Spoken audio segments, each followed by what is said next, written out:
Buenas tardes, Sevilla, buenas tardes, Los Remedios. Curioso el nombre de este barrio. Curioso el nombre de este barrio, curioso el nombre de esta calle. Asunción, en el medio de Los Remedios.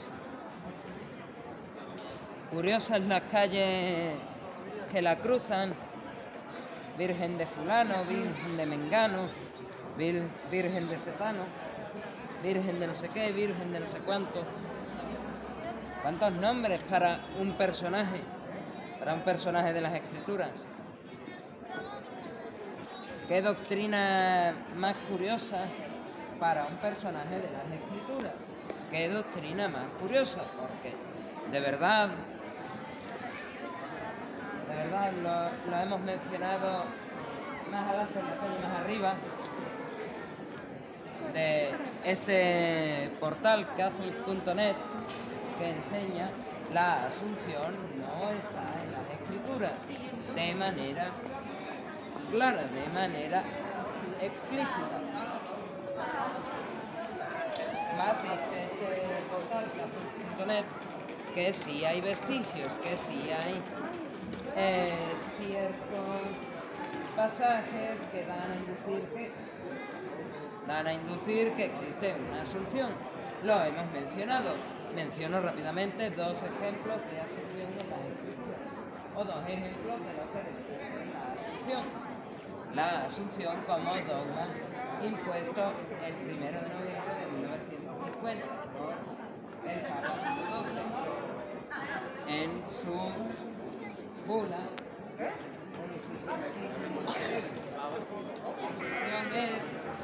La asunción de María es que ella fue llevada al cielo en cuerpo y alma sin morir, y arriba tiene una exaltación, arriba tiene un cierto grado de gloria. Lo hemos mencionado más arriba en la calle. Hay dos claros ejemplos de asunción, pero ninguno de ellos es María. Está el ejemplo de Enoc. Caminó con Dios Enoc y fue llevado al cielo.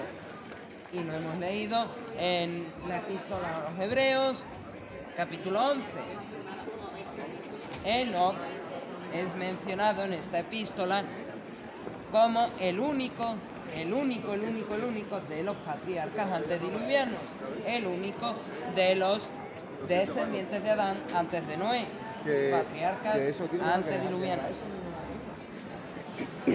Lo hemos mencionado también en la segunda de Reyes, el segundo libro de los Reyes, capítulo 2, la ascensión de Elías. Elías, estando con Eliseo de camino, mientras iban hablando, pasa un carro de fuego por los cielos y es llevado a los cielos. Elías es llevado a los cielos sin morir. Lo hemos leído en el Evangelio según Mateo, capítulo 17. Que Elías es tan grande como profeta que Juan el Bautista, primo de Jesús, es llamado Elías. De hecho, lo vemos en la vida de los fariseos, de los saduceos y de los escribas de la ley, cuando vienen a su bautismo, al bautismo de Juan en el Jordán, un bautismo por arrepentimiento de pecados. ¿Eres tú Elías? ¿Eres tú el Cordero de Dios? ¿Eres tú el Cristo? No, Juan no era ninguna de esas cosas, pero Juan es llamado el Elías que había de venir, cumpliendo las profecías. Otro caso de un ser humano que es llevado al cielo en cuerpo y alma sin haber muerto y que tiene una exaltación y gloria posterior. Pero lo que las Escrituras es de una doncella de Nazaret de nombre María, que es el vaso que Dios usó para encarnarse, que fuese llevada a los cielos en cuerpo y alma antes de morir, y que después de haber sido llevada a los cielos tiene una gloria o una exaltación posterior. María no lo tiene. Si vamos a las Escrituras, después del Pentecostés, después de Hechos capítulo 2, después del Concilio de Jerusalén, en la carta a los Gálatas, no se vuelve a mencionar a María. Curioso eso, porque debería de habérsele hecho una mención en la carta a los Efesios y debería habérsele hecho una mención en el Apocalipsis, aunque sea en la carta a la iglesia de Éfeso. Dado que, dice la tradición, que Juan, el discípulo amado de Jesús, quien era el llamado por Jesús, madre, aquí tienes a tu hijo, el que cuidó a María. Y Juan, según la tradición, es el primero de los obispos de la iglesia de Éfeso. Pero no hay mención en la carta a los Efesios, no hay mención en la carta a la iglesia de Éfeso en Apocalipsis, y no hay mención en Apocalipsis. Y después del Concilio de Jerusalén, del año 50, después de la era cristiana, en la carta a los Gálatas, cuando Pablo reprende al apóstol Pedro, al que es llamado el primer papa, después de Hechos capítulo 15, ese concilio de Jerusalén del 50, el verdadero primer concilio ecuménico, no hay ninguna versión, no hay ninguna cita de María. No hay ninguna cita de María como una mujer viva, no hay ninguna cita de María explícitamente como asunta a los cielos, no hay ninguna. ¿Qué le hago yo? Es una bonita piedad popular, empezada a creer en el siglo VI, es una bonita piedad popular, venida de un apócrifo del siglo IV, del siglo V, de nombre El relato de la dormición de María, pero no es verdad. No deja de ser un bonito relato apócrifo, un bonito relato expurio, un relato que hasta 1950 no es puesto como dogma de fe o pena de anatema. Un relato por el cual necesitamos un remedio. Un relato como el de Margaret Sargent, creadora de Planned Parenthood, que del relato los niños que nacen con malformaciones, los niños que nacen de violaciones, los niños que nacen de mujeres impías deberían ser asesinados porque van a ser impíos, pues a través de ese relato, desde 1916 hasta ahora, 60 millones de niños muertos antes de nacer en el vientre. Pues este relato de la Asunción de María, que era de piedad popular, que era un relato apócrifo, es llevado a ser dogma de fe, so pena de anatema, so pena de maldición, so pena de excomunión.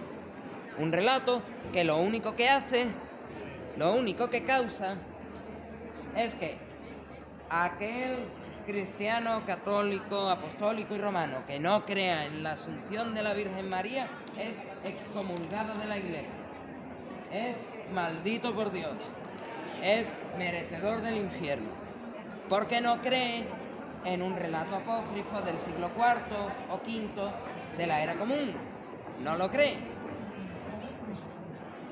Un relato apócrifo, un relato de piedad popular, un cuento de viejas, es elevado a tal grado,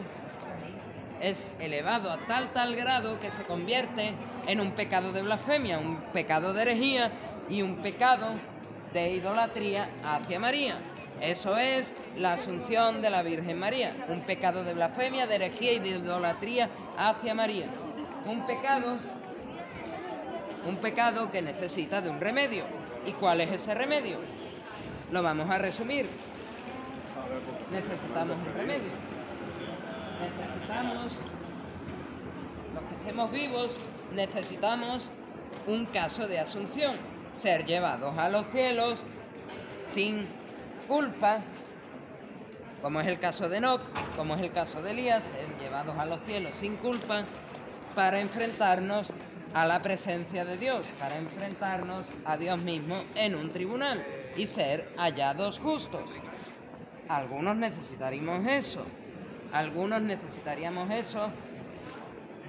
por una sencilla razón. Si a alguien le gustan las películas, sabe que a veces hay películas que tienen segundas partes.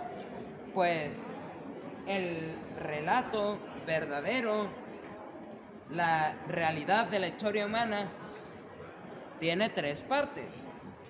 Primera parte, desde el jardín del Edén hasta la venida de Jesús. La humanidad era perfecta, sin pecados, sin mancha, vive en un jardín, totalmente perfectos, sin tener que hacer nada. La vida idílica que le gustaría vivir a cualquier jubilado. Viven una vida de jubilados. Adán y Eva viven una vida de jubilados, así es. Pero tienen una decisión. ¿Seguirán viviendo la vida de jubilados o tendrán que empezar a trabajar? Como va a pasar dentro de poco en Japón, como va a pasar dentro de poco en Corea del Sur, a causa de que no hay relevo generacional, igual que pasará más adelante en España. ¿Tendrán que dejar la vida de jubilados? No pasó mucho tiempo. Viene la serpiente. Está Eva con Adán en el huerto. Están cerca de un árbol del cual Dios le había dicho a Adán: el día que comas del fruto de este árbol que está en el centro del jardín, vas a morir. Pues viene una serpiente y le dice a Eva: ¿por qué no comes del fruto? ¿Por qué no desobedeces? Ay, no, es que Dios me ha dicho que no coma. Ay, Dios me ha dicho que voy a morir. ¿Qué es lo que dice la serpiente? Eso es mentira. Dios está mintiendo. Si comes del fruto, Dios se va a preocupar porque vas a saber lo mismo que sabe Dios. Vas a saber lo que está bien y lo que está mal. Y por eso no quiere que comas del fruto. Porque Dios es un aguafiestas que no quiere que sepas lo que está bien y lo que está mal y puedas decidir hacer lo que te dé la gana con tu vida. Eso es lo que el diablo le dice a Eva. Y Eva come del fruto. Se acabó la vida de jubilados. Ahora a trabajar la tierra. Con sudores, con el sudor de su frente, el ser humano va a tener que trabajar la tierra. Y llegará a un punto en el que el ser humano, que era formado de polvo y que era polvo, al polvo ha de volver. Esa es la verdad. Que todo el mundo, todo el ser humano, tiene que trabajar, tiene que vivir una vida y tiene que morirse. Esa es la verdad. Primera parte de la historia. Segunda parte de la historia. El ser humano ha seguido desobedeciendo a Dios y necesita un remedio, necesita un salvador, necesita a alguien que le devuelva ese estado, llamémoslo, de jubilación. Ese estado de jubileo, de paz delante de Dios. ¿Y cuál es ese remedio? Ese remedio es Jesús. Jesús es ese Salvador del que hablan los profetas. Jesús es ese remedio del que habla Levítico contra el pecado de la humanidad. Él es el Cordero de Pesach en Éxodo capítulo 12, pero Él también es esos sacrificios del libro de Levítico. Cualquiera que incumple la ley, dice Levítico, hay que ofrecer sacrificio. Y ahí viene Jesús como un corderito.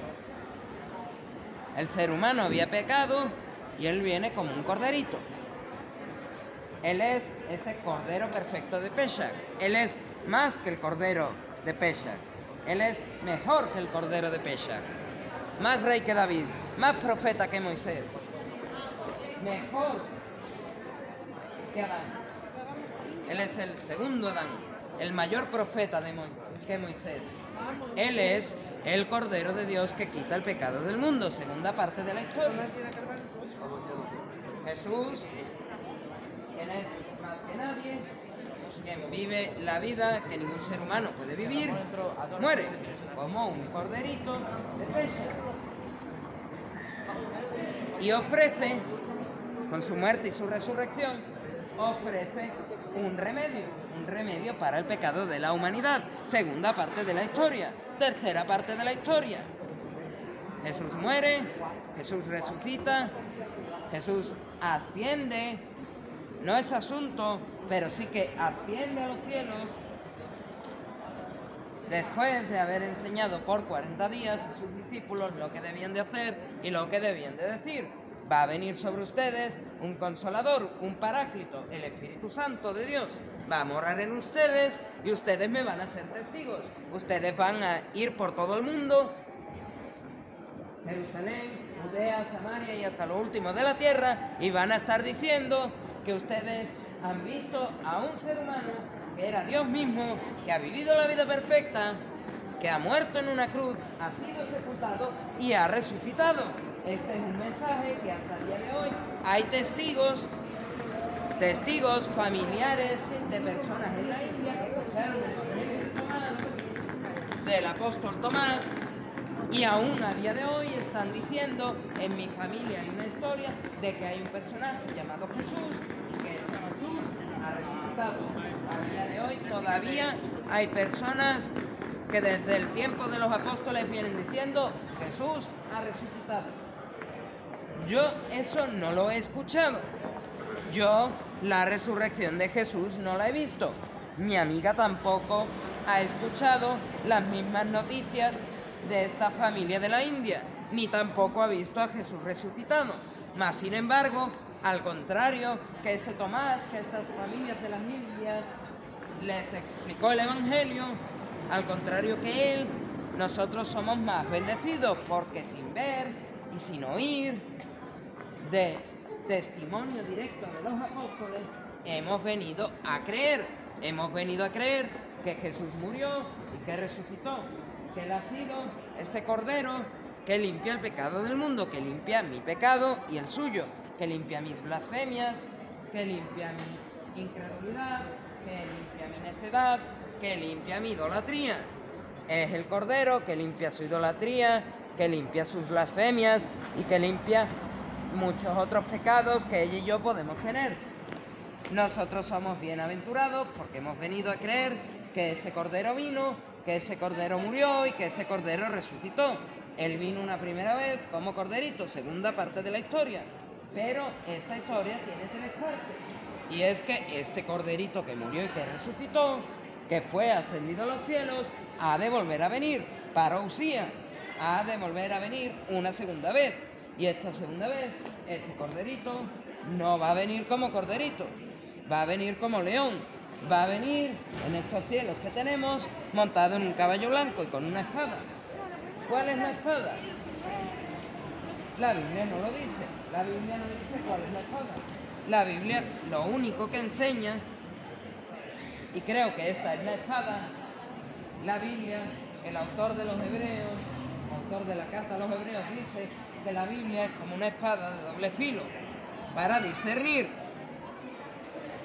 Perfectamente puede ser que la Biblia, la palabra de Dios, esa espada de doble filo, sea la espada con la que viene Jesús en un caballo blanco desde las nubes por segunda vez, cuando este Corderito ya viene como león, ya viene como rey triunfante, para decir: aquí se implanta mi reino, aquí se acaban las tonterías, aquí el que no quiere cumplir, el que no quiere seguirme, el que no quiere amarme, fuera, deportado. Al igual que muchos habréis escuchado de la campaña electoral de Donald Trump: deportado todo aquel que venga ilegalmente a los Estados Unidos. Pues en la segunda venida de Jesús, en la parousia, deportado todo aquel que no tenga el DNI. ¿Y cuál es ese DNI? El Espíritu Santo. Él es las arras de las promesas. Él es las arras de la promesa, como así lo expresa Pablo, el apóstol Pablo, en la carta a los Efesios. El Espíritu Santo es ese sello de aprobación, ese sello de bondad. Él es ese sello de santidad. Yo era pecador, yo no era justo, yo no era santo, yo había cometido anarquía, pecado, había fallado al darle al blanco. Yo no era agios, santo, apartado. Mas Jesús murió por mí, Jesús resucitó por mí y ahora tengo a su Espíritu Santo, el sello de la promesa. Este sello me hace justo, este sello me hace agios, santo, apartado. Y no es soberbia, no es orgullo.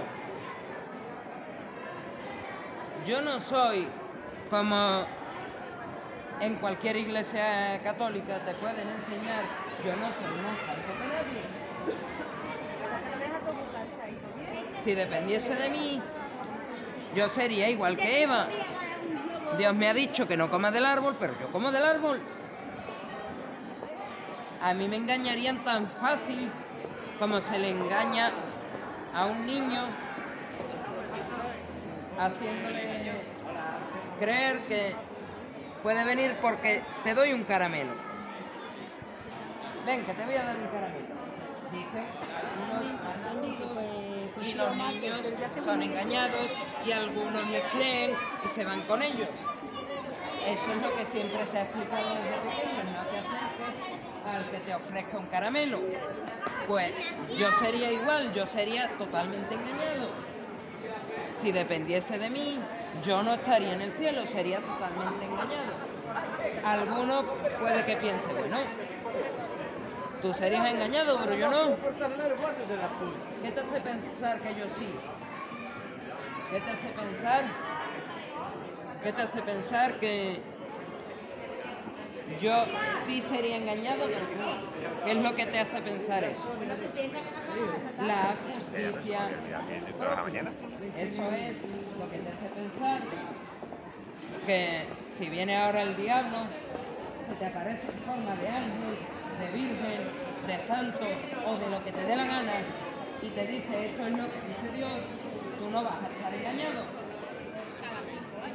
Pero la verdad de la historia es que muchos han oído a ángeles, muchos han oído a vírgenes, muchos han oído a santos y han sido engañados. Ahí tenemos el ejemplo en los Estados Unidos de Joseph Smith. Él oye al ángel Moroni y Dios, a través del ángel Moroni, aparentemente le dice, tú tienes que hacer esto. Y esto es lo que quiere Dios, pero todo el mundo sabe que los mormones son una secta. Tenemos en el pueblecito del Palmar de Troya a unas personas que vieron a una virgen que le dijo a un tal Vicente y a un tal Manuel Alonso, oye, aquí lo que Dios dice es que ustedes tenéis que hacer esto y tenéis que hacer lo otro. Eso es lo que creen los palmarianos, que a estas personas Dios le dijo, por medio de la Virgen, que tenían que hacer tal cual cosa. Que les dijo, ustedes ahora vais a ser los nuevos papas. Pero toda persona con 2 dedos de frente sabe que eso es una mentira, que eso es una secta. ¿A quién más se le puede engañar? Por palabra de hombre, por palabra de demonio, por palabra de un ángel que viene a traer un evangelio diferente. Eran 375, ¿vale? Timoteo II Luros, el fundador de la iglesia copta. Eutiques de Constantinopla, un heresiarca nestoriano de la sede de Constantinopla. A él se le engañó diciéndole cuántas naturalezas tenía Jesús. Fue engañado. Qué tan fácil era engañar a estos hombres que aparentemente son hombres de Dios. Contrimás a personas humanas, a laicos de la calle. No se nos va a engañar, no se nos va a engañar con mentiras de hombres, con mentiras de ángeles y de apóstoles.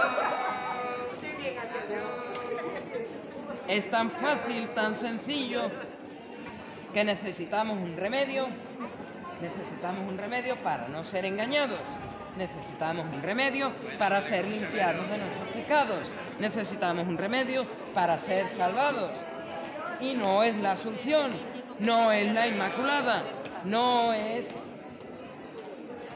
ni mucho menos la intercesión de los santos, no es el sacerdocio, ni es esta falsa doctrina que es el celibato. Ninguna de estas doctrinas te salvan, por mucho que un papa venga en un siglo, el que sea, y diga so pena de anatema a todo aquel que no crea esto. Engañados por hombres, un remedio. Necesitamos que cuando sea la tercera parte de la historia humana, no venga el Salvador montado en un caballo, con una espada, a traer justicia y la traiga sobre nosotros. No queremos eso. ¿O sí? ¿O sí queremos eso? ¿Queremos la justicia y la ira de Dios sobre nosotros? Porque yo creo que no. Porque la justicia y la ira de Dios no es como enseñan en los púlpitos, en los altares de las iglesias, en los pregones. La ira y la justicia de Dios no es un purgatorio para aquellos que no son tan malos y un infierno para personas como Hitler, sino que la ira y la justicia de Dios es simple y llanamente un infierno para todos aquellos que fallan en algún punto la ley de Dios. Así de simple, así de llano. Parece ofensivo, parece doloroso. Es como si te haces un corte y tratas de curarte la herida con miel. No funciona. Las heridas de toda la vida se curan con un algodoncito mojado en alcohol y la herida sana, pero no le pones miel. No dices, bueno, para aquellos que no son tan malos, para aquellos que no son como Hitler, les vamos a dar un purgatorio, les vamos a dar un tiempo determinado de años para que purguen sus pecados, para que sean sanos y limpios de sus pecados. Eso no funciona así. La verdad, el alcohol que sana la herida y que escuece y que duele, es que después de esta vida hay un cielo y hay un infierno. Y tú puedes elegir lo que quieres. Tú puedes elegir la jubilación de Adán y Eva en el Edén, o puedes elegir la vida de arduo trabajo por comer del fruto del árbol del conocimiento del bien y del mal. Tú puedes elegir quedarte con el remedio o quedarte con la asunción, quedarte con el remedio o quedarte con la Inmaculada, quedarte con el remedio o quedarte con la intercesión de los santos, quedarte con el remedio o quedarte con el celibato, quedarte con el remedio o quedarte con la Eucaristía, quedarte con el remedio o quedarte con tantas y tantas doctrinas de hombres que se enseñan en los altares y en los púlpitos de las iglesias católicas. ¿Cuál quieres? ¿El remedio o la mentira del hombre? ¿La verdad de Dios o la mentira del hombre? Porque nosotros ya lo hemos elegido, nosotros hemos elegido el remedio. ¿Cuál es ese remedio? Lo vuelvo a repetir, ¿cuál es ese remedio? El ser humano ha pecado, el ser humano se merece el infierno y necesita de un Salvador. Ese Salvador es el remedio. Y ese remedio es Cristo Jesús. Él se encarnó, algunos lo celebraron este 24 y este 25. Él vivió la vida perfecta que nadie puede vivir. Él no falló a la ley. En mi opinión personal, él tampoco tiene lo que algunos consideran como pecado original. Él no tiene pecado original, él cumple la ley perfectamente. Él muere, es sepultado y resucita al tercer día. De manera que él es el remedio, él es el sacrificio y la sustitución del libro de Levítico. Él es mayor que el cordero de Pesach en Éxodo capítulo 12. Y él no puede ser como engañan los hombres, el pan y el vino en el aposento alto, en la institución de la cena del Señor. Porque si Él es el pan y el vino en el aposento alto, en la institución de la cena del Señor, significa que el cordero perfecto, sin mancha, de 1 año de edad del Pesach, es mejor que Cristo. Porque al ser pan y vino, significa que cuando va a la cruz ha perdido un brazo, ha perdido una pierna o ha perdido un ojo. Entonces ya no es perfecto, entonces ya no es sacrificio, entonces ya no hay sustitución, no hay remedio. Si la Eucaristía es cierta, si la transubstanciación es cierta, no hay sacrificio, no hay sustitución y no hay remedio. Pero si es una mentira de hombres, hay sustitución, hay sacrificio y hay remedio al pecado del hombre. Y ese remedio es muerte y resurrección de Cristo Jesús. Ese remedio es arrepentimiento de pecados, el que no tuvieron los religiosos judíos al venir al bautizo de Juan el Bautista en el Jordán.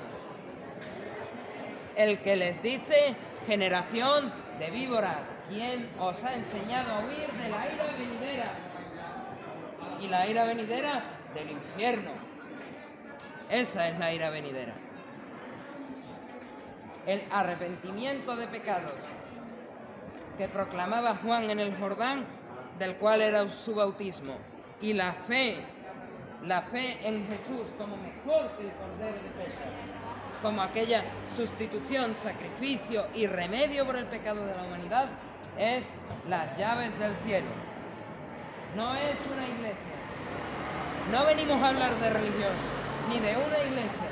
Si no, ya te hubiese dado los datos de alguna de nuestras iglesias y ya te hubiese dicho dónde tienes que ir.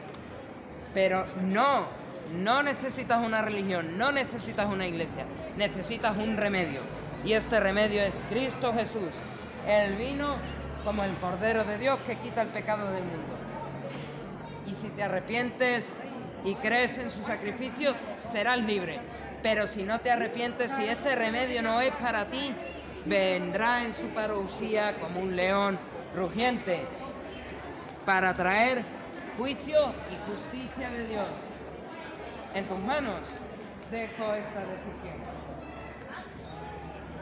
para darle a Él, a Jesucristo, a Dios, su Padre, al Espíritu Santo, toda la gloria y la honra que Él merece. A Él sea la gloria.